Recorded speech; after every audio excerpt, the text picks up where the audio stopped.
اعوذ باللہ من الشیطان الرجیم بسم اللہ الرحمن الرحیم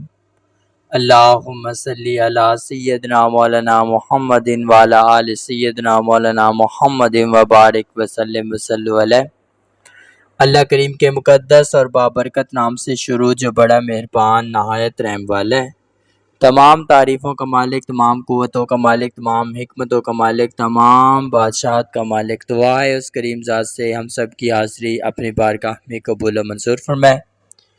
ہم سب کو بہت سارا اجر عظیم عطا فرمائے، ہم سب کے تمام صغیرہ کبیرہ گناہ معاف فرمائے، ہر قسم کی آفت اور بلیات سے امان عطا فرمائے۔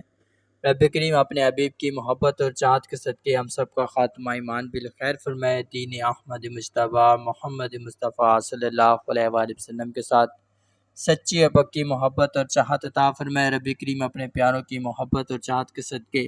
ہم سب کا خاتمہ ایمان بالخیر فرمائے، آمین یا رب العالمین۔ آج کا ہمارا عمل ہے بیماری۔ کافی افراد ایسے ہیں جو کہ بیماریوں کا شکار ہو جاتے ہیں اور ان کو پتہ نہیں چلتا کہ ان کے ساتھ کون کون سی امراض چل رہی ہیں۔ تو ہم ان بیماریوں کا پس منظر سب سے پہلے ڈھونڈیں گے کہ یہ بیماری کی بنیاد کہاں سے آتی ہے، کون سا اس کا مین جگہ ہوتی ہے جہاں پر یہ تعمیر ہوتی ہے، تخلیق ہوتی ہے اور اس کے بعد ہمارے تک پہنچ جاتی ہے۔ تو مکمل طور پر اس کا مین ٹھکانے کو ہم ڈھونڈیں گے اور پھر بتایا جائے گا کہ یہ بیماری کن کن مسائل کو جنم لیتی ہے اور یہ مسائل کن کن بیماریوں کو جنم لیتے ہیں۔ تو ابھی ہم بات کر لیتے ہیں بیماری۔ بیماری ایک آزمائش کا نام کہا جاتا ہے کہ جب بھی کوئی انسان بیمار ہوتا ہے تو رب کریم اس کو اپنی یاد کے لیے مگن کرتا ہے کہ وہ رب کریم کو یاد کرے۔ اب ہم میں سے بہت سارے لوگ ایسے ہوتے ہیں جو بیمار ہوتے ہیں، کبھی رب کریم کی وحدانیت، اس کی شان، اس کی مہربانی کو شکر گزاری کے روپ میں داخل نہیں کرتے، پہلے وہ اپنے آپ کو ٹھیک کرنے کی کوشش کرتے ہیں، جس سے واضح ہوتا ہے کہ وہ انسان اپنے آپ کو رب سے بھی زیادہ دانا سمجھتے ہیں۔ اب یہ ان کی ایک نااہلی ہے، بہت بڑی غلطی اور خامی ہے جو کہ ان کو بیماری کے دلدل میں پھنسا دیتی ہے اور وہ کبھی نکل نہیں پاتے۔ جتنی بھی کوشش وہ کرتے ہیں بیماری سے نکلنے کی، خود کو رہا کروانے کی، وہ نہیں کر پاتے، کیونکہ جو رب کریم کے فرض اعمال ہیں جیسا کہ نماز ہے، روزہ ہے، یہ ایک فرض اعمال ہیں اور وہ انسان سب چیزیں جاننے کے باوجود جب ماہ رمضان کا موسم آئے یا کوئی بھی خاص ایونٹ ہو تو وہ لوگ کسی بھی قیمت رب کریم کی وحدانیت، اس کی شان، اس کے خوف کو دل میں نہیں رکھتے، بلکہ وہ اپنی صحت کو ٹھیک کرنے خاطر کہ ہماری صحت کی یہ کنڈیشن ہے، ہم یہ کام نہیں کر سکتے، تو یہ اللہ پاک کی ذات ان لوگوں سے اپنی رحمت اور اپنا کرم واپس کر لیتی ہے جو لوگ اللہ اور اس کے رسول کے دین کو اپنی بیماریوں سے بھی زیادہ کمزور سمجھتے ہیں اور جس وجہ سے جو ہے ہر وقت ان کی زندگی میں مصائب پیدا ہوتے ہیں۔ اب ہم بیماری کا پس منظر ڈھونڈتے ہیں، 4 ایسے اعمال کا ذکر کریں گے جو کہ بیماری کو ڈائریکٹ ہمارے ساتھ جوڑ دیتے ہیں۔ اللہ پاک کی ذات ہمیں ان مسائل کو سمجھنے کی توفیق دے اور صحیح سے توبہ کرنے کی اور ہر قسم کی خرابی اور کوتاہی سے توفیق عطا فرمائے کہ ہم ان چیزوں سے محفوظ رہیں اور ہم کبھی بھی ان برائیوں، ان خامیوں کے قریب نہ جائیں جو ہمارے لیے دردناک اور مشکلات کا باعث ہو جائیں۔ اب پہلا عمل وہ ہے انسان کا بہت زیادہ حد تک رب کریم کی شان، اس کے چرچے کو کم کرنا۔ ہم میں سے بہت سارے لوگ ایسے ہوتے ہیں جو کہ نہ کس سے بات کرتے ہیں، نہ کس سے ملتے ہیں، نہ جلتے ہیں، نہ کسی کے دکھ درد میں شریک ہوتے ہیں، نہ کسی کا خیال رکھتے ہیں، نہ کسی کے لیے اچھا سوچتے ہیں۔ تو یہ ان لوگوں کی نشانی ہوتی ہے، وہ بہت زیادہ حد تک جب ان کو کوئی بیماری لگتی ہے تو وہ ڈائریکٹ اٹیچ ہوتی ہے۔ پہلے مرض ان کے ساتھ لگی ہوئی نہیں ہوتی لیکن وہ ڈائریکٹ اٹیچ ہو جاتی ہے، اور اس کی جو اٹیچمنٹ ہوتی ہے وہ ایسی ہوتی ہے کہ وہ انسان جن کے ساتھ اس مرض کی اٹیچمنٹ ہوئی ہے وہ بالکل مری ہوئی حالت میں داخل ہو جاتے ہیں، اتنا اس کا سیویئر اٹیک ہو جاتا ہے۔ اب اگر دوسرے مرحلے کی ہم بات کریں تو اس کے اندر وہ انسان جو بہت زیادہ قرض اٹھاتے ہیں، قرض اٹھانے کے کافی لوگ شوقین ہوتے ہیں کہ اپنی خواہشات پوری کریں گے، اپنے مقصد، اپنی حاجات پوری کریں گے، تو وہ قرض اٹھا لیتے ہیں۔ جب وہ قرض اٹھاتے ہیں اور قرض کا بوجھ ان پر پڑتا ہے تو اس کے نتیجے میں بیماریاں ان کو اٹیچ ہونا شروع ہو جاتی ہیں۔ اب اگر ہم تیسرے مرحلے کی بات کریں،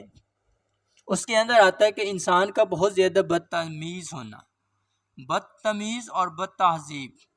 یہ دو ایسے جرائم ہیں جو کہ انسان کو دل کی بیماری لگاتے ہیں،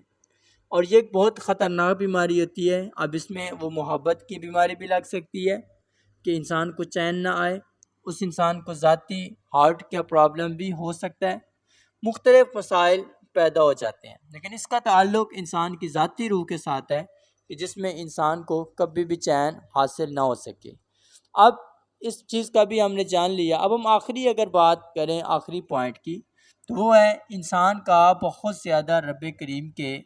در پر خرچ نہ کرنا، بہت پیچھے پیچھے رہنا۔ یہ ایک وہ عمل ہے جو کہ اس انسان کے ساتھ بیماری کو اٹیچ کروا دیتا ہے۔ اب ہم تھوڑا سا اس کو آگے بڑھاتے ہیں، یہ جو بیماریاں اٹیچ ہوئی تھیں، یہ بیماریوں کی روپ کیا تھا، یہ کس طرح کی بیماریاں تھیں، کس عمل سے کون سی بیماری اٹیچ ہونے کا کام کرتی ہے۔ جیسے کہ میں نے ابھی دل کی بیماری کے بارے میں بولا، جو میں نے پہلی بات بتائی تھی کہ وہ انسان رب کریم کی کائنات جو ان کے اچھے اچھے ذمہ داریاں ہوتی ہیں، حقوق و فرائض ہوتے ہیں، ان سے غافل ہوتا ہے، وہ اپنی زندگی اپنے آپ میں مگن رہتا ہے۔ اس انسان کو جو بیماری لگتی ہے وہ ڈپریشن کی لگتی ہے، کیونکہ وہ اپنے آپ سے بہت محبت کرتا ہوتا ہے، وہ اپنے بغیر کسی کو بھی اپنے سے اچھا نہیں سمجھتا، جس وجہ سے وہ گر جاتا ہے۔ دوسری جو اگر ہم بات کریں کہ جو انسان قرض لیتا ہے تو اس انسان کو بہت زیادہ حد تک ایسی بیماریاں لگتی ہیں جو کہ مہلک ہوتی ہیں، جس میں ہم شوگر کہہ سکتے ہیں، اس کے اندر ہم یرقان کا مرض کہہ سکتے ہیں، اس کے اندر ہم آنکھوں کے مرض کہہ سکتے ہیں، اس کے اندر ہم بہت زیادہ حد تک انسان کے جسمانی اعضاء کا بالکل کمزور ہو جانا اور گر جانا، یہ اس طرح کی بیماری دے سکتے ہیں اس کا نام۔ اب اگر ہم چوتھے پوائنٹ کی بات، تو وہ میں نے بتا دیا کہ وہ ہارٹ ڈیزیز لگتی ہے، ایسی ڈیزیز جو انسان کو کسی بھی قیمت چین نہیں آنے دیتی۔ اب ہم نے کرنی ہے پہلے توبہ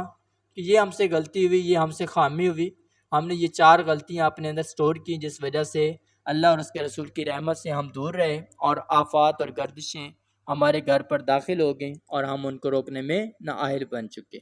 کیونکہ آپ جتنا بھی ان کو روکنے کی کوشش کریں گے وہ مزید آگے بڑھیں گی۔ تو اس لیے کوئی بھی بیماری گھر میں داخل ہو جائے، کوئی بھی آفت آ جائے اس طرح کی، تو سمجھ لیں کہ اللہ پاک کی ذات سے توبہ کرنی ہے، اس کو راضی کرنا ہے تاکہ اس کی رحمت اور اس کا کرم ہمارے قریب داخل ہو، اور ہماری جو زندگی کے اندر آنے والی مشکلات ہیں، تکالیف ہیں، وہ ختم ہوں، اور جو بیماری ہمارے گھر میں داخل ہو گئی ہے تو یہ مکمل طور پر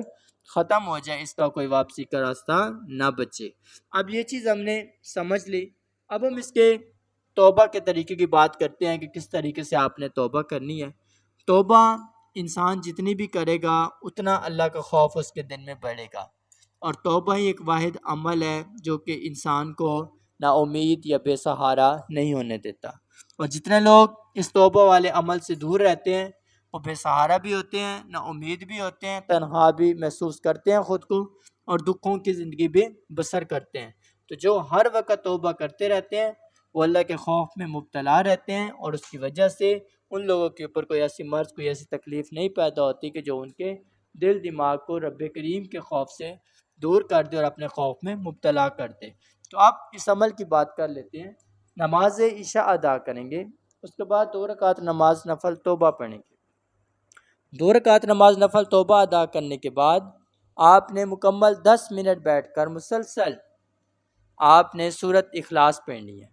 اور یہ کلام پڑھتے ہی آپ کا جسم، آپ کی زبان، آپ کی نگاہیں، سب چیزیں جو ہوں گی وہ مکمل ٹھنڈک کی طرف چلی جائیں گی۔ جب 10 منٹ مکمل کر لیں اس کے بعد آپ نے ہاتھ اٹھا کر دعا کرنی ہے۔ دعا آپ نے جو بھی آپ سے غلطیاں ہوئی، کوتاہیاں ہوئی، ان کی تلافی کرنی ہے کہ یہ غلطیاں ہوئی ہم سے، دوبارہ یہ نہیں ہوں گی۔ جب یہ دعا آپ کر لیں اس کے بعد آپ نے